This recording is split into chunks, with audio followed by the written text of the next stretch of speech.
There is a lot going on in life at the moment, both generally and in politics and globally. All of this can feel overwhelming and heavy.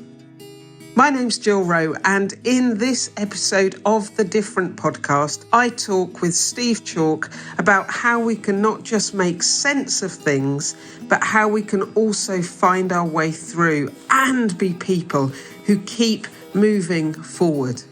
We explore the ideas of perspective and choice and community and faith and opting always to do good.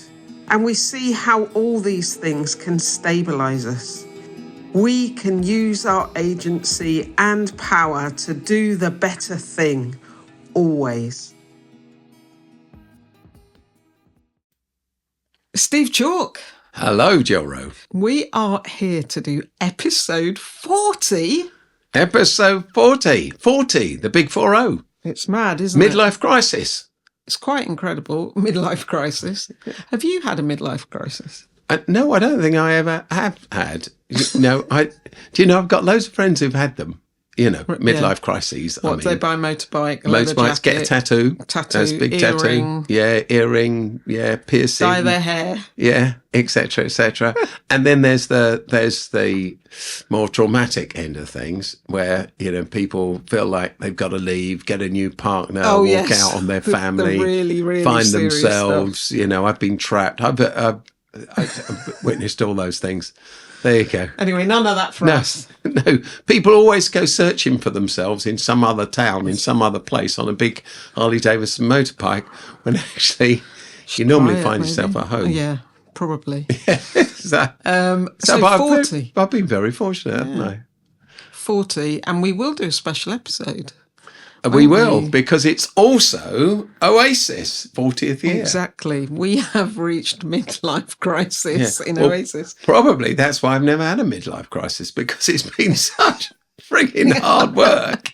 There's not time, Jill. No, that's the other thing. Right? Even if I needed a tattoo or a nose ring, I haven't got time to go and get it. I sometimes tell people that I've got a picture of you on my back. I haven't, clearly, but it does make our staff laugh anyway. So it's really good to be talking to you again.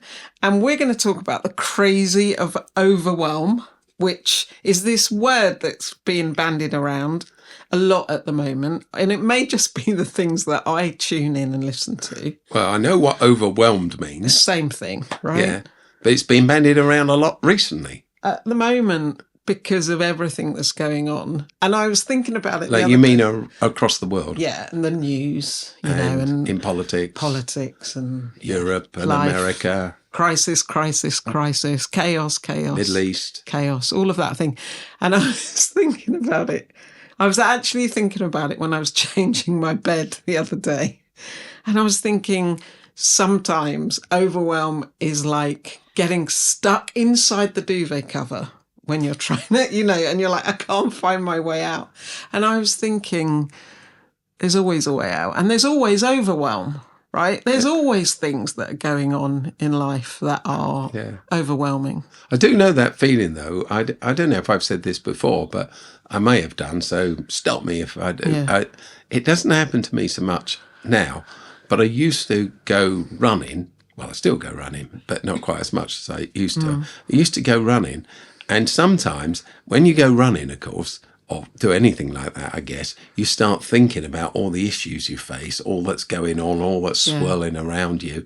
And it used to get sometimes to the point where I had to stop running. I couldn't run anymore. Yeah. Does that make any sense? But it wasn't because I was out of breath, and it wasn't because I physically couldn't run, except I physically couldn't run because, like, the crushing weight of all the things I had to do. Yeah. And it wasn't that I couldn't run because I had to go home and fix them. It was just the crushing weight seemed to just stop me in my tracks. Yeah. Does that make any sense to you? Yeah, absolutely. And I think that's what I see, and that's what I hear some people say. It feels like it just feels heavy. And because it feels heavy, it feels actually either that they just want to stop and get off the ride, or they just want to merge with the crowd. I remember, I don't know if it was you that used to tell this story, but of that policeman that was asked. It was me. He was asked an interview in an exam, wasn't he? Yeah. And I can't remember the three things. So he was going to become a police officer, and he was being interviewed by a panel, and they said, "We'd like to paint a scenario for you." Oh, yeah. They said, you're out on the high street wearing your uniform, and I can't remember the three things, but you see a man knocked off his bike, and he's laying in the road, and he's moaning, and you decide to rush across. But just as you're rushing across to them, two lorries down the other end of the street smash into one another, and one ricochets into the shop front. And you think, and then they said, and you're just about to do something about that, and then you look up and a building has caught on fire, and there's a mum with a young child screaming at the top window, "Help, help, help." And the question for the police recruit, is, in that circumstance, what would you do? You had to come up with the right answer to get into the police force. And he said, take my uniform off and merge with the crowd. And that's the thing, right? That's what people want to do when it gets hard. Yeah. That's what we want to do. So that's what Overwhelm is. Yeah. And so the question is, how do we manage, and actually how do we keep moving forward when politics and war and all the chaos is going on? I think some of it, Jill, depends which media outlets you listen to, which radio stations or whatever. So every morning at 6 a.m, the news from Radio 4, BBC Radio 4 comes on, because I listen to the Today programme. Yeah. And Cornelia, my wife, she describes it as they do the news first of all, a 10-minute thing. And she says that 10-minute thing is like a deep dose of depression administered to you at exactly the same time every single morning as they go through all the calamities that have happened overnight since you last recovered from the last lot of bad news. And I can, I listen to it because I feel I ought to know about these things. And, sometimes I get asked to contribute to the programme, so I feel I should. Yeah. But here's the funny thing. I also contribute to Radio 2, as you do. With Scott Mills? Yeah, I go on Scott Mills' show, which I'm going to do this Friday morning, actually. And so Scott's just arrived, since the new year doing this show. And his team said to me, "Steve, it's not like Zoe Ball's show, which I used to be on. You got to listen to Scott's show." So I listened to Scott's show, and the news is all over in about 1.5 minutes. It's fantastic. And then it's just back to a great song. And the whole programme is up. So absolutely. You go into the day feeling the world's going great. And good banter. It's great banter, and you listen to some great people talking always in a totally up way about life and opportunity and their latest film or single or whatever it is. So it does make a difference. Yeah, absolutely. He played that theme from the Kids from Fame this morning. I was like, yeah, let's go. It does, isn't it? It's like it, and it's because our emotions are like a radar, aren't they? The limbic system's open loop. We take in everything that's going on, and so we react in that way. So you're right. So one thing we could do is choose. Yeah. Yeah. Choose outputs. Well, I suppose social media is the worst form of this, isn't it? Because you get trapped in those doom scrolling algorithms, that just feed you doom the whole time. That's not to say there aren't terrible things that are going on in the world, but they always have been in reality. And there's also another sense that I'd say, but cut me down, Jill, if you think this is wrong. It's a bit of a first world problem, this, because it's all going wrong in America and it's all going wrong in Europe, etc., etc. I remember back in the late 80s or early 90s, I can't remember, I think it was the late 80s, when I first went to India. Oasis works in India now, and I landed in India, in Delhi actually, and because I was speaking at a conference, and I remember I was there for 3 weeks in Delhi, then in Mumbai, and doing other things elsewhere. And I was utterly overwhelmed by the pain, the suffering, the cheapness of life, people dying in the streets, the poverty, the disease, the intensity of all that. I sat in a slum, and I watched a child, just probably 2 weeks old, if that, die in its mother's arms. And I felt like my whole world had been turned upside down, and I couldn't continue at all.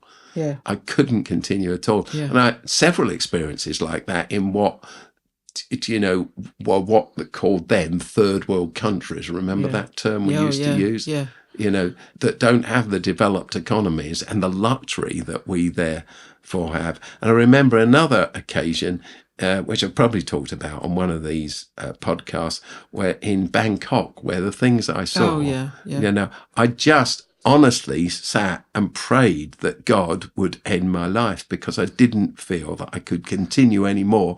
Having seen the pain I'd seen, I couldn't continue by just flying back to the UK and carrying on as normal. It was all normal. And going to a restaurant and going out with friends and having a drink and popping around their houses and chit-chatting about, trivia, basically, when people were suffering so much. So much of this is a matter of perspective. Yeah, absolutely. And one of the things that I is knowing that there is the reality, absolutely. And I feel incredibly fortunate to be part of the Oasis movement, Steve, because there's something about being alongside people whose passion is to just try and make things better. And just what that actually does for your own spirit is so there's something for me about finding other people who want to do good and bring good and are peacemakers and just join in with whatever's going on. And then I was going through Gatwick Airport the other day, and I was served by this person in Pret. I was just buying some, you'll be pleased to know, I know you can't eat it anymore, but I was buying some porridge. Hey, and very healthy. Yeah, very healthy with some honey. Unless you're pre-diabetic. I know, which is why I said you can't have it. And I was served by this young black guy, and he was so good at his job. So good. He was really young, but he was brilliant, really kind, very attentive. And I thanked him, and then I was sat and ate my porridge, and I thought, do you know, I'm going to go and find the manager. So I went over to the manager. She was sorting out some stuff on some of the shelves. And I said to her, are you the manager? And she looked at me, and she had that, here it comes, here it comes. And you could just tell that all she's ever had said to her is someone complaining about something. And she said, yeah, I am. And I said, you see that young man there? And again, because I pointed at this guy, and you could see her hold her breath. And I just went, I just need you to know he is doing a brilliant job. And her eyes welled up. She was, and I said, you have to tell him that he is doing a great job. And she touched my arm. She was like, oh, thank you so much. She was overwhelmed by generosity, positivity. But I just wanted him to know, and I wanted her to know that she was doing a great job with that young member of staff as well. And for me, when stuff feels bonkers, when it feels like it's all too overwhelming, everyone has a choice. We've all got agency, and we've all got power, haven't we? To go, oh, no, I'm not going to, I don't want to fall for that narrative. I can do something completely different. Yeah. Absolutely. What a great story that is. We should end the podcast.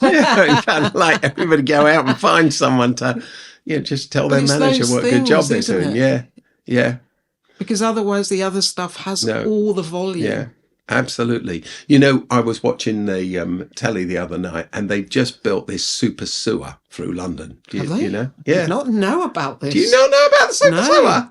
You're joking. That all the way along the Thames. Do you know? No, I do know about that. Yeah. For years there've been traffic queues as they're building super sewer. Especially along by the Yeah. Well, the thing about it is it's going to replace Basel jets. Do you know? Joseph Bazalgette, is that right? Yeah. But anyway, Bazalgette built the first sewer through London, and this has become Overwhelm slowly, and this is going to replace it. So they had television pictures on the news down this giant sewer, huge. It's going to run for 13 miles or something like that, and all the rest of it. But it reminded me the story of Bazalgette, which was, I think, mid-1800s. Forgive me if I've mentioned the wrong date, but London had these cholera outbreaks all the time that wiped out tens and tens of thousands of people until Bazalgette built that sewer. I think it was 1851, actually. I might be wrong. Somebody write in. You can't write into a podcast. But the stink in London every summer. And in that year, they called it the big stink. And everybody was overwhelmed. People were dying everywhere. And it's a longer story than I can tell now. But Bazalgette got the job of building that sewer. And it was like, wow. So that was what life was back then. And if you look back through history, what people have endured, I look at my parents, like what they endured. They lived in poverty. They never had a bank account. I never went on holiday as a kid, and I'm talking about me. They could never go away. We never ever went to a restaurant. They never had a car. They never did. We had an outdoors toilet, all those kind of things. We had no heating in the house. My mum used to boil up water for a weekly bath and all the rest of it. So anything I've got to enjoy is a bonus. What right have I got to talk about being overwhelmed? I'm living in the lap of central heated luxury. With hot running water. Yeah. Do you see? So much of this is perspective, isn't it? Yeah. Not just comparing ourselves with other parts of the world, but perhaps it's just do you think it's just the sense that we think life should be one big long jolly? It could be. It could be that. We want an easy ride. I think often people want an easy ride, don't they?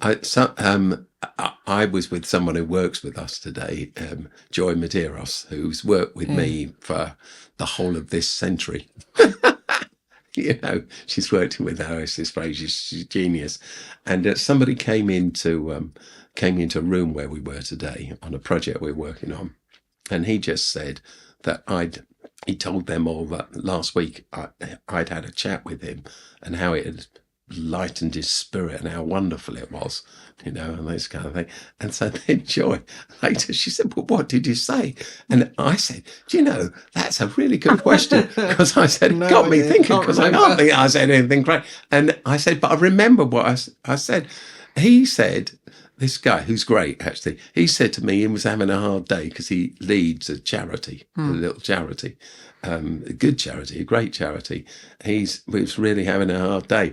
And I said to him, having a hard day? I said, I've had a last hard 40 years. I said, he's great. His name's Christoph. I said, Christoph, it's just like, if you're going to do this leading job, and he is leading well, I said, you just got to get used to the fact that most days are just, I don't know if I can say, allowed to say what I said? It's like, I said, most days are just like shoveling shit. That's your job. You're a leader. It's just hard graft. And I said, and every now and then, something great happens and there's a breakthrough. But you've got to celebrate it in that moment. Crack open the champagne or whatever you can lay your hands on. Because if you don't stop and celebrate it in that moment, you know what's going to happen? I said, 10 minutes later, you're going to get an awful email or a phone call and you'll be plunged back into the next great crisis you've got to drive at. And so I didn't think it was any help to him at all. But this week he reported back. He found it helpful. Yeah, because I suppose the thing is, it normalizes your experience. Instead of thinking, hey, life's treating me tough because on Instagram or wherever, right? In the newspapers, everybody seems to be having such a wonderful life, dressed in extraordinary clothes. You suddenly realise, actually, life's normal for everyone. Yeah. I think, though, the other part of it, Steve, is, and I see this in you, is even when it would be tempting to merge with the crowd, to take the uniform off and to merge with, I'm just going to complain about that, or I'm going to be fixated on this problem or whatever. It's in that moment, isn't it, that you can say, but I choose to live my life in this direction, following these principles and following these principles, and it being about the way of love. Exactly. And that, whatever is happening. And that's hard work, isn't it? Yeah. And it's, if you just acknowledge that and accept it and say, if I believe in these things, I am going to work at them, and I'm going to work at them today and tomorrow and the next day and not give up in that. I think it's amazing how that transforms the thinking and understanding of other people around you, because they join in with that thing. I've just worked on a big project, actually, if I can advertise it. Well, I don't know. I didn't want to advertise it, but as you know, last year or the year before, I wrote this book, A Manifesto for Hope, which is about how to create opportunity for every child, young person and their family, 10 principles that I kind of learned through the years. And that book got published. Well, it got read in America. And then this American company have approached me and said, we just love this stuff. So can you turn it into a 10-week online course, the Academy for Hope? And then we push this out. So this was about a year ago. And I said, oh, yeah. They said, yeah, you'll have to make a few videos and interview a few people. But we set it all up. And it has been a great experience. But here's the thing. I have made 43 videos. A few. Yeah. For which I've had to write all the scripts. Right? All the scripts. And I've been working on this project non-stop, except I've got several day jobs, since September, right? And 10 of the videos for 10 principles had to be made outdoors because they had to be practicals on how we put this principle into action. Yeah. I have made videos across the Christmas holidays, right?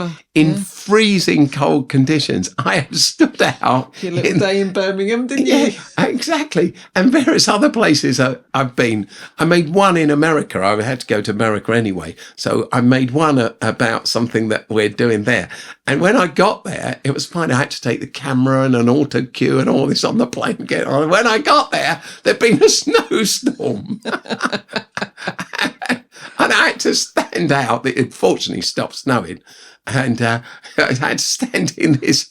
It was freezing cold. By the time I'd finished, because I have to do it all on my own. I have to get the camera set up and focused and stand around the front. So and glamorous. Then you get, 3/4 of the way through and you make a mistake, or there's some plane goes overhead or some car or someone shouts at you. Then you have to start again. So I stood out there for about 2 hours in the freezing cold. I was so numb. I was so cold. I was so But anyway, I made the last one last Friday. Brilliant. And posted them all to America, which are all about a different way of being for America. They're about how you build community, how you bring hope, how you care for the vulnerable in society instead of leaving them behind. So it has been agony, but you get there in the end. There's that phrase, Steve, isn't there? You have to stand for something or you'll fall for anything. And I think, even you standing out in the snow and all the graft. Your feet are freezing. All the graft. You have freezing feet, whatever it is. And wet. In the overwhelm. Yeah. You got to know what it is you're going to stand for and live for and lead from, haven't you? And that's the thing, isn't it? It's the gift of direction. You know, as I always say, your true north, your guiding star, your guiding vision, your sense of purpose, which keeps you going through the agony of other things. But it's important to know that life is a struggle for everyone. Yeah. And I think when I was younger, I thought life was just a struggle for me. And now I realise that's not true. And my job in life is not to be so bothered about my struggle, but genuinely to try to assist other people in the burdens they carry. That's getting a bit serious, isn't it? But it's how I feel about it. But I think your point's right. If you know the direction you're travelling, that focus gives you the capacity somehow to keep struggling through. Yeah. Thanks, Steve.